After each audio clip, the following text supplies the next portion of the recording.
அனைவருக்கும் வணக்கம். இப்ப சோசியல் மீடியால வந்து பயங்கர ஒரு ட்ரோலா போயிட்டு இருக்குங்க. அதாவது என்னன்னா, நான் வீட்டுல வந்துட்டு அதிகாரிகளை உட்கார வச்சு, நான் ஒரு பெரிய சோஃபால உட்காந்துட்டு பிளாஸ்டிக் ஷேர்ல வந்து உட்கார வச்சு அதிகாரிகளுக்கு வந்து ஒரு அவமரியாதை பண்ண மாதிரியும், அந்த மாதிரி வந்து நான் ஒரு எம்எல்ஏவா ஆயிட்டு எங்களோட கட்சி பேரையும் எங்களோட தளபதி ஒரு பேரையும் வந்து நான் கெடுக்கிற மாதிரி வந்து நிறைய பேர் ட்ரோல் பண்ணிட்டு இருக்காங்க. இது உங்களுக்காக ஒரு பதிவு தான். இது என்னோட வீடு கிடையாது, இது என்னோட ஆபீஸ். நான் முன்ன எல்லாத்துக்கும் தெரியும், நான் ஒரு ஜோதிடரா இருந்தேன் அப்படின்னு சொல்லிட்டு, அஸ்ட்ராலஜர் அப்படிங்கிறது எல்லாத்துக்கும் தெரியும். என்னோட ஜோதிட செட்டப்கான ஆபீஸ் இது. இதோட இருக்கை இது வந்து என்னோட ஆபீஸ் செட்டப். நீங்க யாருனாலும் எப்பனாலும் இதுக்குள்ள வரலாம். இந்த செட்டப் வந்து வீடு கிடையாது, இது ஆபீஸ்ல. பாருங்க, சேர் வந்து பியோர் லெதருங்க. எங்களோட வந்து எங்க கிட்ட உட்காந்து பேசுறவங்களுக்கு வந்துட்டு நான் வந்து அந்த அளவுக்கு ஒரு குவாலிட்டி கொடுக்கறேன். இது வந்து பியோர் லெதர் சேருங்க.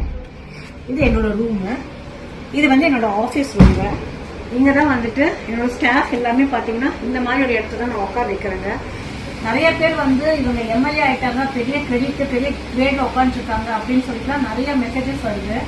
அது ஏன் வந்து என் மேல அவ்வளவு ஒரு போக்கஸோ ஒரு கோவமோ அப்படிங்கிறது தெரியல. இல்ல ஒரு பெண் வந்து வெளிப்படையா வெளியில வந்து ஷைனாகர் வந்து மக்களுக்கு பிடிக்கலையா அப்படிங்கிறது தெரியல. அதுக்காக தான் இந்த பதிவை போடுறேங்க.